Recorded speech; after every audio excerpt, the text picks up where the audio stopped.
વાવથરા જિલ્લામાંથી પસાર થતી સુજલામ સુફલામ કાચી નહેરમાં સિંચાઈનું પાણી છોડવાની માંગ સાથે ખેડૂતોએ અનોખો વિરોધ નોંધાવ્યો છે। થરાદ તાલુકાના રાહ ગામે સૂકી કેનાલમાં બેસીને ખેડૂત હિત રક્ષક સમિતિ, સ્થાનિક ખેડૂતો અને કોંગ્રેસના આગેવાનો દ્વારા હવન યજ્ઞ યોજી સરકાર સિંચાઈ વિભાગ સામે રોષ વ્યક્ત કરવામાં આવ્યો હતો। અનિયમિત વરસાદના કારણે મગફળી, બાજરી અને ઘાસચારા સહિતના પાકો સુકાઈ જવાની ભીતિ વચ્ચે ખેડૂતોએ થરાદના પૂર્વ પટ્ટાના 97 ગામોને નિયમિત પાણી આપવા, કેનાલને ખોડા બોર્ડર સુધી લંબાવવા અને રેલ નદીમાં પાણી નાખવાની માંગ કરી છે। આ તકે કોંગ્રેસ નેતાઓએ કરોડોના ખર્ચે બનેલી કેનાલ માત્ર ચૂંટણીલક્ષી હોવાનો આરોપ લગાવ્યો હતો।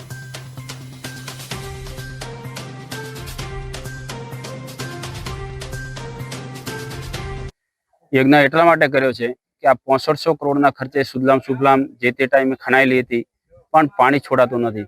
ફક્ત ને ફક્ત ઇલેક્શન ટાઈમે 2022માં અહીંયા બનતો હતો, એ તોડી અને એ દિવસે નીરના વધામણા કર્યા હતા। એના પછી છાંટું પણ પાણી 4 વર્ષ થઈ ગયા પણ છોડ્યું નથી। આ સરકારના લોકો એવું કહે છે કે ખાલી ચૂંટણી આવશે તો 2 દિવસ અમે નહેર ભરેલી રાખશું અને લોકો એમાં અંજાઈ જશે અને અમને પાણી આપશે।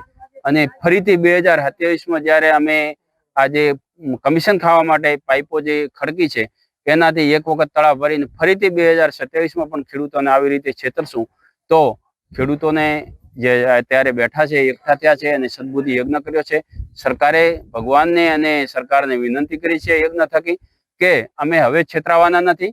12 માસ અમારે પાણી જોઈએ। 6500 કરોડના ખર્ચે જે નહેર કોરી ધાકોર પડી છે એ અમે ચલાવી લેશું નહીં અને આગામી સમયમાં એનાથી પણ જલદ આંદોલન કરવાનો અહીંયા કઠોર આજે નિર્ણય પણ લીધો છે। આજે આ સુજલામ સુફલામ યોજનામાં હવન કર્યો છે, કેમ કે આ સુજલામ સુફલામ નહેર ખણ્યા પછી એકે વખત પાણીથી ભરાણી નથી। હાલ સૂકો વરસાદ વરતો નથી, સૂકી આ નહેર પડી છે, આજુબાજુ ખેતરોમાં અનાજ પડી રહ્યું હોય તો એના માટે સરકારને સદબુદ્ધિ આપે એ માટે બધા રાહ તાલુકાના ખેડૂતો ભેગા થઈ અને આ હવન કર્યો છે। જો સરકાર આ નહેરમાં પાણી છોડશે તો નકા આનાથી પણ વધારે આંદોલન આ રાહ તાલુકાના તમામ ખેડૂતો ભેગા થઈને કરે। રાહ તાલુકાના ખેડૂતો દ્વારા આજે સુજલામ સુફલામ કેનાલ હજારો કરોડના ખર્ચે સરકારે જ્યારે બનાવી ત્યારે કહેવામાં આવ્યું હતું આના લીધે રિચાર્જિંગ થશે ને પાણી આમાં નાખવામાં આવશે। છેલ્લા જ્યારથી કેનાલ બની ત્યારથી માત્ર ચૂંટણી આવે ત્યારે લોલીપોપ સમાન પાણી છોડવામાં આવે છે। એના પછી આ કેનાલ કોરી ધજ પડી હોય છે। હજારો કરોડના ખર્ચે પાઇપલાઇન નાખવાનો કમિશન ખાવા માટે કરીને સરકારમાં બેઠેલા તમામ લોકો દ્વારા કમિશન ખોરી માટે કરીને પાઇપલાઇન નાખી અને છેતરવાનું કામ કરી રહ્યા છે। આ સુજલામ સુફલામ કેનાલ 2022ની વિધાનસભાની ચૂંટણી વખતે કદાચ રાહ તાલુકા તમામ ખેડૂતોએ દેખ્યું હતું કે ત્યારે અહીંયા બંધો હતો ને જીસીબી લાવીને તોડી અને નીરના વધામણા કરાયા હતા।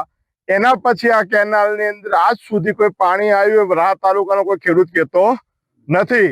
માત્ર ચૂંટણી વખતે વોટ લેવા માટે સુજલામ સુફલામ કેનાલમાં પાણી નાખવામાં આવે। ખરેખર જો આ વિસ્તારના ખેડૂતોનું ભલું કરવું હોય તો 12 માસ આ કેનાલમાં પાણી ભરેલું રાખે તો આ ખેડૂતોને ક્યાંય બીજી જરૂર નથી। માત્ર આ કેનાલ ભરેલી હોય તો એમને બોરના જે પાઇપો નવી નાખવી પડે ના પડે ને એનો તોલ જળવાઈ રહે।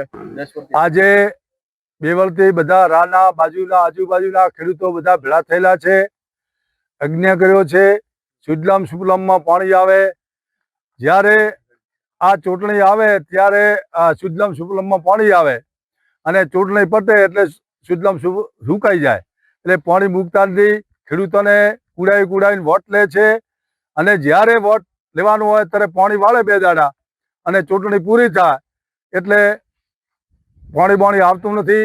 આ એક રાનો પ્રશ્ન નથી, ઠેઠ અમારા ગામડા સુધીનો આ પ્રશ્ન છે। જો આ સુજલામ સુફલામમાં પાણી રહે તો બધે તળ ઊંચા આવે, અમારે કોલમાં મેળવી ન પડે। હતોણો ગામને આ ફાયદો થાય છે। એક રાહ ગામની નથી વાત, આ તમામ ગામની વાત છે। તો બધા ખેડૂતોને મારી વિનંતી છે કે જ્યારે ત્યારે આ વોટ આવે અને બધા ભેળા થઈને હા હો કરી, જ્યારે હું વિધાનસભાની ચૂંટણી હતી ત્યારે હા હો કરી પાણી વાળ્યું